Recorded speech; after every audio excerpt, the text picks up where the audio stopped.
The desert heat pressed down like a hammer, 115 degrees and climbing.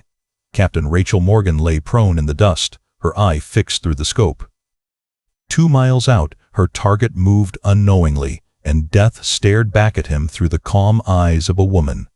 Behind her, a younger soldier scoffed under his breath.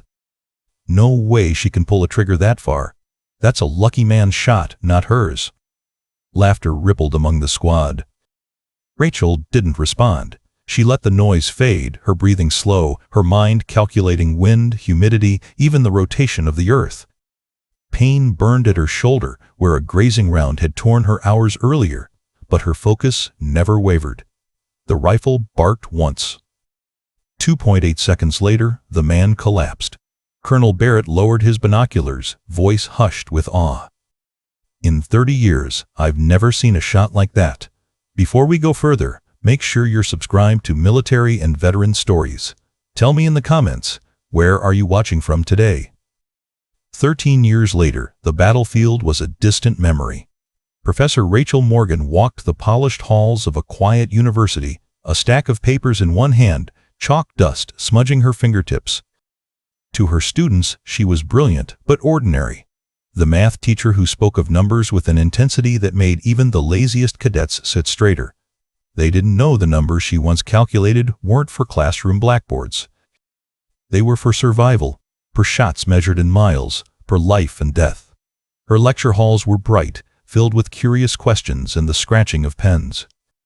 But when Rachel rolled up her sleeves to wipe the board, a few students occasionally noticed faint scars along her forearm. Most dismissed them as accidents, never imagining they were the marks left behind by a sniper's war. None of them had seen the leather case hidden in her desk drawer, a faded medal tucked beside a flash drive labeled in her own handwriting, Operation Kiev, a secret she had sworn to bury. Kiev still lived in her dreams, the storm of bullets. Her spotter's final words as he bled out beside her, the choice she made that ended one man's life and saved hundreds, but at a cost that would never leave her. When she woke at night, drenched in sweat, she told herself it was just the weight of memory. But deep down, she knew it was more. It was unfinished business. The world, however, had not forgotten her shot. Not officially. Her name was never spoken in public reports, but whispered in the circles where skill at impossible distances carried the weight of legend. And now, a decorated Navy SEAL named Lieutenant Colonel Marcus Steele was chasing that legend. Steele was everything Rachel had never been, public, celebrated, and hungry for the spotlight. The cameras loved him, tall, sharp-jawed, and dripping with confidence. Reporters hung on his words as he boasted to the press about his upcoming appearance at the International Sniper Competition at Fort Liberty. "This year," Steele declared, his grin sharp as a blade, "Team Phantom won't just win. We'll break the world record, 4,200 meters. That's the future." The crowd ate it up. Sponsors lined up. Headlines crowned him America's unbeatable marksman. To them, his record-breaking claim was simply the next step in human achievement. But to men like General Harris, watching quietly from the sidelines, it reeked of arrogance. "Men like Steele believe their own press," Harris muttered. "Let's see if he's half as good as he says." For Rachel, the announcement landed like shrapnel. Steele wasn't just chasing distance. The whispers said he had something else guiding his hand. An algorithm, one too familiar for her to ignore. It was hers. The same equations she'd buried in Kiev, now being polished and paraded for profit. That was the ticking clock. If Steele succeeded, the corporations backing him wouldn't stop with rifles in soldiers' hands. They would weaponize the algorithm into machines, drones, automated turrets, killing systems without hesitation or judgment. The math that once saved lives could become the code that erased humanity from the equation altogether. Rachel tried to bury it the way she'd buried everything else. But the past doesn't stay dead, not when it carries unfinished promises. It was a knock at her door that made it real. A young woman stood there, posture crisp, her voice steady but edged with nerves. "Professor Morgan, my name is Lieutenant Rebecca Chen." The name hit Rachel like a shot to the chest. "Chen, Her mind instantly conjured Michael Chen, her old spotter, the man who saved her life in Kiev at the cost of his own. Rebecca reached into her jacket and pulled out a worn photograph. The edges were bent, faded by time. On the back, scrawled in ink, was a name, Mercury. "My father had this," Rebecca said softly. "He told me if I ever found this person, I'd understand the truth. You were there, weren't you?" "You knew him!" Rachel's throat tightened. She saw Michael's stubborn grin, heard his last words echoing in her ears. For years, she'd carried the weight of his sacrifice alone. Now his daughter stood before her, eyes blazing with the same determination. Rebecca wasn't here as a student. She wasn't here for mathematics. She was here because she had questions only Rachel could answer, and because, unknowingly, she was walking into the same fire her father had died in. Rachel felt the old world stirring inside her. The scars on her arm burned as if they remembered. The metal in the drawer seemed to weigh heavier. And for the first time in 13 years, she realized the truth she had tried to deny. She could no longer run. The legend of Mercury was rising again. And this time, it wasn't just about records. It was about duty, legacy, and a promise made on a battlefield long ago. Rachel Morgan had lived 13 years pretending to be ordinary. A professor, a lecturer, a woman who solved equations and sent her students home safe at the end of class. But in the weeks after Rebecca Chen appeared at her office door, that illusion began to fracture.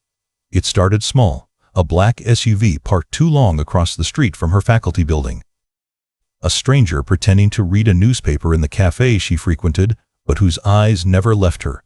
A phone call from a blocked number where no one spoke, just the faint click of a recorder before the line went dead. Rachel had spent a lifetime noticing what others ignored. Old instincts, once buried, rose again like wolves in the dark. She wasn't being observed. She was being hunted. The first real crack came at the coffee shop outside Fort Liberty. Rachel had chosen a corner table, back to the wall, every angle of entry mapped in her head before she even sat down. She wasn't there by chance. The message on her phone, a single letter B, had summoned her.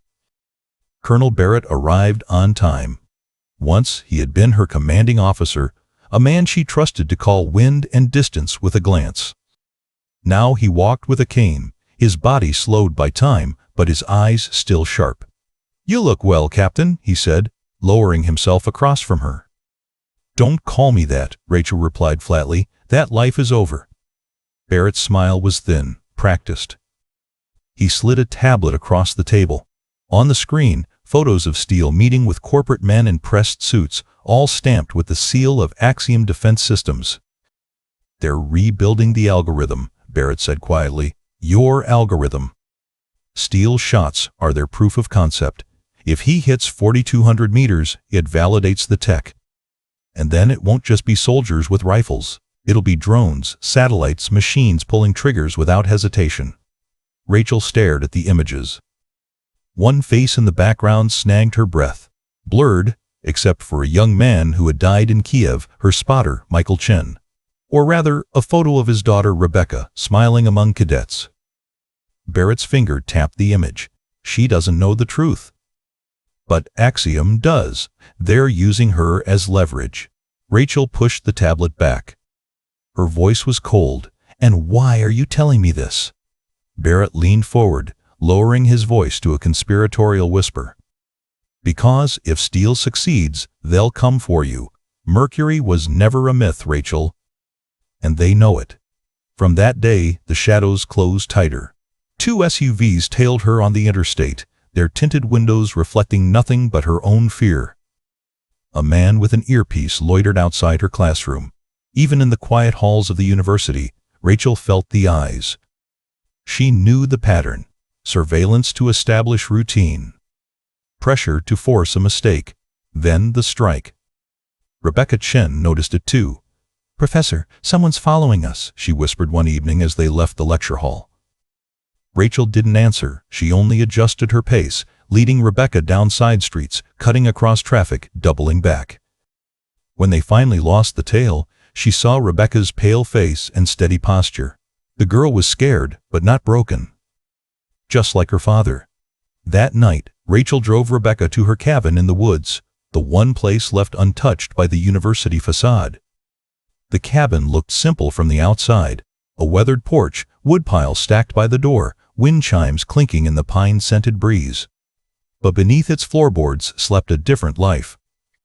Weapons, passports, cash, a sat phone that connected to networks no civilian would ever know. Rachel pried the boards open with practiced ease. Dust rose, revealing a sniper rifle wrapped in oilcloth, the metal still gleaming. She felt the weight of it in her hands, a familiar ache, as if the weapon had been waiting for her. Rebecca's eyes widened. "You never left it behind." Rachel didn't answer. She checked the scope, chambered around, and set it aside. Her silence was enough. The sat phone blinked awake. A message appeared on its cracked screen. Identity confirmed. Mercury, active. Then another. Warning, Jackal status unverified. Proceed with caution. Barrett's old call sign. The system didn't trust him. Neither did she. Before Rachel could dwell on it, a shrill alarm screamed from her perimeter sensors. Motion on the driveway. Engines idling. Too many. Too smooth. Professional. "Get down," Rachel hissed. She killed the cabin lights and pulled Rebecca to the floor. Through the night vision scope, headlights bloomed. 2 SUVs, dark silhouettes, spilling out men in body armor. Rifles glinted under the moonlight. The first bullets tore through the cabin walls, splintering wood into the air. Rebecca gasped, ducking low, but Rachel's pulse stayed steady. She dragged the girl to a reinforced corner, shoving a pistol into her hands. "Listen to me," Rachel snapped, her voice cutting like steel. 2 minutes. That's all we need to survive. Stay low. Fire only if you have to. Rebecca's hands shook, but she nodded. Rachel moved like muscle memory, assembling her rifle in the dark. Each click of metal against metal was a reminder she hadn't forgotten. She would never forget. Through the window, she sighted the first SUV. 2 controlled breaths, 1 squeeze. The shot shattered the engine block, smoke pouring out as the mercenaries scrambled for cover. They returned fire, hammering the cabin with suppressive bursts. Rachel shifted position, calm in the chaos, and disabled the second SUV just as surgically. Sparks and flames swallowed its hood. But the mercenaries weren't amateurs. They flanked fast, circling toward the rear. Rachel tossed Rebecca a gas mask and pulled her toward a hidden trapdoor. "Tunnel." "Go!" Rebecca froze. "What about you?" Rachel's voice was a whisper that cut through the storm. "Little dragon." Rebecca blinked, stunned. It was the same call sign her father had whispered in his last moments, the name only he had used for her. "How?" "I was there," Rachel said, meeting her eyes. "Your father saved me. Now you're going to live to honor him." "Do you understand?" Rebecca's throat tightened, but she nodded. "Yes, ma'am." Rachel shoved her through the tunnel and sealed it shut. Then she turned back, Glock in hand, as the mercenaries breached the front door. The first man through dropped before he even realized she was there. The second fell to a controlled double tap. Rachel moved like water, slipping through the shadows of her own home, every angle memorized, every corner a weapon. But the numbers were too many. She couldn't win outright. So she fought for time, drawing them deeper into the cabin before slipping silently into the tunnel herself. Behind her, the cabin erupted in fire and splinters as explosives finished what bullets couldn't. Ahead, the tunnel spat her out into the cold forest night.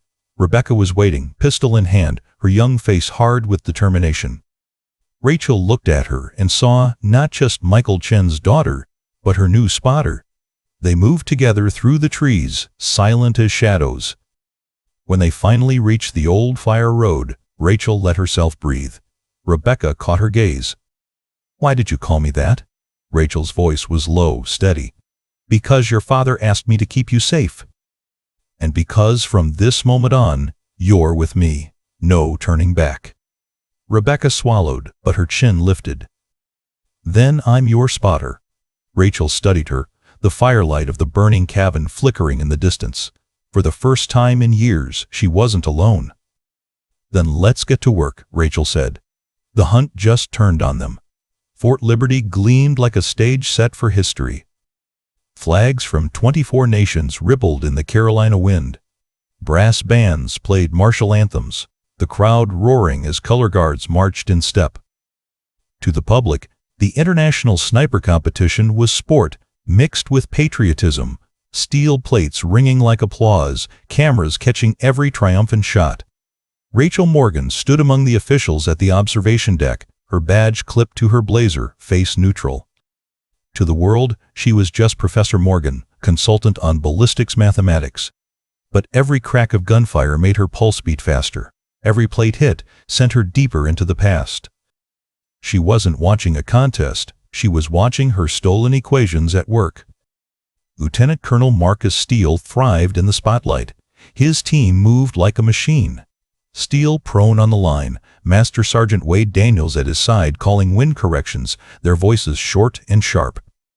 Targets popped at 800 meters, then 1,200, then 1,500. Each one fell in perfect rhythm, the steel plates ringing like bells at a parade. "Superhuman," one judge whispered, but Rachel saw what others didn't. The timing of Steele's adjustments. The unnatural smoothness of his wind calls. His corrections were too exact, his holds too clean. She knew that cadence. She had built it. Those weren't just instincts honed in battle. They were calculations, running in the background like a machine whispering in his ear. Her math. Her buried algorithm. When the last target fell, the crowd erupted in applause. Reporters pushed forward, flashbulbs popping as Steele rose to his feet. He basked in it, every inch the conquering hero. But his eyes weren't on the crowd. They were locked on Rachel. She held his gaze, her expression calm. But inside, alarm bells clanged. Steele wasn't just chasing glory. He was hunting. Later that afternoon, during the break between rounds, Steele strode toward her with his rifle case slung over his shoulder. Cameras followed at a distance, sensing drama. "Professor Morgan," he said smoothly, voice pitched just loud enough for nearby officials to hear. "Enjoying the show?" Rachel kept her face still. "Impressive shooting. Not just impressive, historic." Steele's grin was razor sharp. "Your papers, the ones on extreme range ballistics, I've read them. Very theoretical. You write like someone who believes in the impossible." Rachel's tone was flat. "Mathematics explores the improbable." "That doesn't make it real." Steele leaned in slightly, letting his voice drip with mockery. "Tell me, Professor, ever fired a rifle yourself?" A ripple of chuckles from the officials nearby. A few heads turned. She felt the heat of their stares, the amused smirks. The idea was laughable to them. The quiet professor with chalk on her hands, pretending she knew anything about pulling a trigger. Rachel didn't blink. "I grew up in Colorado. Everyone shoots." It was a half-truth, delivered calmly. Enough to deflect, not enough to reveal. But Steele's smirk lingered. He wasn't convinced. The officials chuckled as he walked away, muttering under their breath. To them, it was entertainment. To Rachel, it was a warning. Steele wasn't just a soldier chasing distance. He was circling her, scenting the truth. That evening, as the crowds thinned and the sun bled red across the parade field, Rachel studied the competition logs. Each shot, each correction, each improbable hit, all too perfect. All too perfect. And then she saw it. The timestamps. Every shot logged at an interval identical to her Kiev algorithm. Not approximate. Exact. Her stomach turned cold. Steele wasn't just using her math. He was the proof of concept. And suddenly, it all made sense. Axiom Defense didn't need Steele to win. They needed him to demonstrate. Once he broke her record in public, the system was validated. Contract signed. Billions in defense funding unleashed, and with it, her buried equations reborn into machines that would never hesitate, never question, never stop. Rebecca Chen stood at her shoulder, her young face tense as she scanned the field. "They're not cheering him," she whispered. "They're cheering what's behind him." Rachel nodded slowly. "The show isn't for the crowd. It's for the buyers." And for the first time in years, she felt the old fire rising. The world thought she was just a professor. Steele thought she was just a bystander. But Rachel Morgan knew better. She had written the equation, and now she would be the one to decide how it ended. Rachel sat in the dim light of her cabin, the night air thick with the echoes of distant gunfire from Fort Liberty's ranges. Rebecca hunched over a stolen tablet, her fingers darting across files buried beneath layers of encryption. Rachel watched, half her mind on the perimeter, half on the screen. "There," Rebecca whispered. A folder bloomed open, stamped with the Axiom Defense logo. Inside were contracts, wire transfers, and lists of names. At the top of one document, Barrett, C.J. Consultant, retainer active. Rachel's chest tightened. Barrett, the man who had once pulled her out of fire, the commander she had trusted, was now on Axiom's payroll. The coffee shop meeting hadn't been a warning, it had been a lure. He wasn't helping her. He was positioning her. "They knew you'd come," Rebecca said, her voice low but steady. "You're not here to watch the competition. You're here so they can flush you out." Rachel clenched her fists. She should have seen it. The SUVs, the surveillance, the warnings. They weren't meant to frighten her away. They were meant to corral her, to make her reveal Mercury still lived. Rebecca swiped again, her face hardening. "And it's worse." "Look." Another set of files opened, this one tracking Steele's performance. Each shot logged against her algorithm, the metrics too exact to be coincidence. But buried in the fine print was something Rachel hadn't expected: Steele's biometric data, heart rate, breathing rhythm, even his eye movement under the scope. "They're monitoring him," Rebecca said, her jaw tightening. "Not just to celebrate him, to measure him. He's not proving his own skill, he's proving yours. They're running your algorithm through him like a test subject." Rachel exhaled slowly, the weight of realization crashing down. Steele wasn't just an arrogant soldier chasing a record. He was a pawn, fed numbers he didn't know weren't his. His legend was a lie built on her stolen equations. And that meant the stage wasn't just about glory, it was about proof. Proof that Mercury's math worked. Proof the buyers needed before they unleashed it into machines that would kill without conscience. Rachel rose from her chair, her voice like steel in the quiet cabin. "Then I'm not just a witness. I'm the prize they're hunting." Rebecca looked up, eyes steady, fire burning behind them. "Then let's make sure they regret ever coming for you." The competition grounds buzzed with noise. Soldiers in uniform, reporters with cameras, and sponsors in tailored suits all crowding the grandstands. Steele had just finished another flawless round, his rifle slung casually over his shoulder as though the targets had fallen from fear alone. Applause thundered. The commentators called him unstoppable. Rachel stood at the edge of the officials' platform, clipboard in hand, blending into the background. She had spent years perfecting invisibility, but Steele had a predator's instinct. His eyes found her in the crowd. He smiled thinly, the kind of smile that wasn't born of friendliness, but of challenge. He raised his voice, just enough to carry across the observation deck. "You've read all her papers, haven't you?" he said, nodding toward Rachel. "Equations and theories. Numbers written on a board." Laughter rippled among the nearby officers. Steele's grin widened. "But equations don't win wars. Soldiers do." The chuckles grew louder, a low wave of amusement passing through the stands. Even a few generals smirked, enjoying the spectacle. To them, it was entertainment, a celebrated warrior cutting down a professor with nothing but words. Rachel didn't flinch. She let the laughter run its course, her face calm, her breathing steady. Then, when the crowd's noise reached its peak, she spoke. Her voice was quiet, but it cut through like glass. "Then let's prove it." The laughter stopped. Steele's smile faltered. Rachel stepped forward, her gaze locked on his. 4,000 meters. You and me. No teams. No algorithms. Just skill. Gasps rippled through the crowd. The underdog challenge thrown in front of the entire competition froze the air. Officers leaned forward. Journalists lifted their cameras. Sponsors exchanged stunned glances. The spectacle had just shifted from a demonstration to a duel. Steele laughed, but it rang hollow. You? You want to go up against me? A professor with chalk on her hands? He turned to the crowd, playing to them now, his voice rising. This is rich. What do you think? Should we let the professor embarrass herself? Scattered chuckles, then cheers. The crowd wanted blood, or at least drama. They wanted to see the professor humbled. Rachel's expression never changed. 4,000 meters, she repeated, her tone cold, unwavering. Unless, of course, you're worried you'll lose.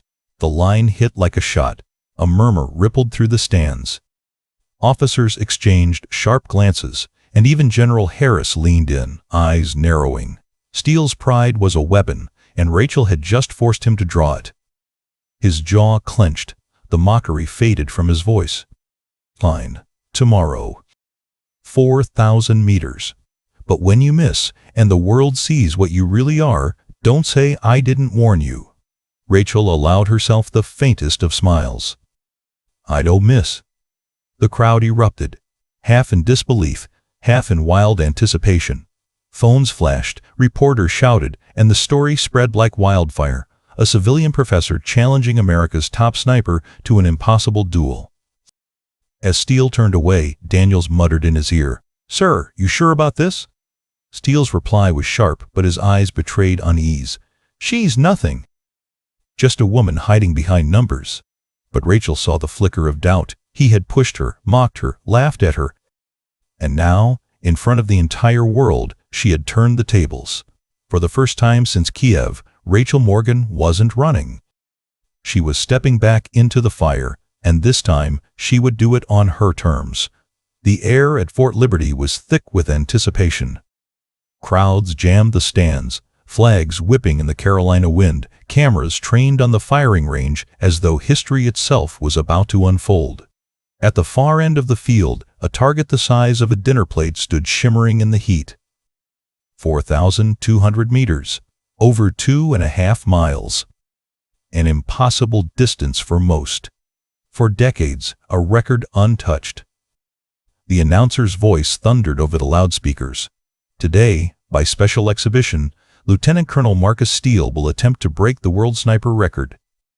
And in an unprecedented challenge, Professor Rachel Morgan will stand beside him. Laughter rippled through the audience. Reporters leaned into one another, already rehearsing their headlines about the arrogance of a professor who thought she could stand with soldiers. Steele adjusted the sling on his rifle, his movements deliberate, confident. He turned to Rachel with a smirk. "This is where equations end, Professor." Rachel didn't answer. She simply set her plain rifle case on the bench, opened it with quiet precision, and laid out the weapon. No fanfare. No cutting-edge modifications. Just a standard rifle, cleaned and cared for by a hand that hadn't forgotten. The duel began. Steele took the line first. He lay prone, Daniels kneeling beside him, calling wind and pressure. His breath slowed. His shoulders rose and fell with controlled rhythm. "Wind to left," Daniels whispered. Steele's finger pressed. The rifle cracked, echoing across the range. For a heartbeat, silence. Then the plate at 4,200 meters shuddered with impact. Dead center. The crowd exploded in cheers. Cameras flashed. Commentators shouted into their microphones. Historic. A clean hit at 4,200 meters. Steele reset, calm as stone. Second shot. Another impact, center mass. The applause grew deafening. The crowd nearly frantic. Third shot. Another hit. Perfect. Steele rose slowly, the applause washing over him. He lifted his hand to the crowd like a conquering hero, his grin sharp and self-satisfied. Reporters were already typing, "Steele, record holder. The future of sniping." He glanced at Rachel as if the contest were already finished. "Your turn." Rachel walked forward with calm steps.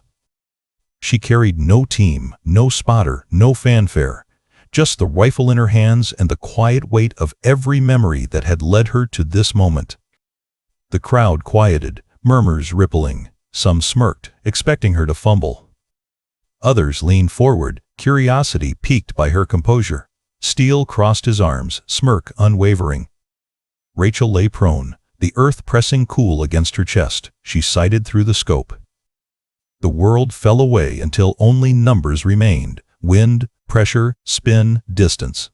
The same mathematics she had once carved into the dust of Kiev with her dying spotter at her side. Her breathing slowed. Her finger rested against the trigger, not forcing, just waiting. One squeeze. The crack of the rifle split the air. Seconds crawled by. 1, 2, nearly 3. Then the plate rang with a perfect hit. The crowd gasped. Silence hung for a beat before erupting into stunned applause. Rachel didn't react. She simply chambered another round, her expression calm, almost cold. Second shot. Crack. Silence. Then the plate rang again. Another hit. Reporters scrambled. Officials whispered furiously into radios. Steele's smirk faltered. Rachel chambered her third round, her breathing steady, her heartbeat slowed until it was a metronome in her chest. She squeezed. The crack echoed. The plate at 4,200 meters rang a third time. This time, the crowd didn't cheer. They fell silent, stunned into disbelief. The air felt electric.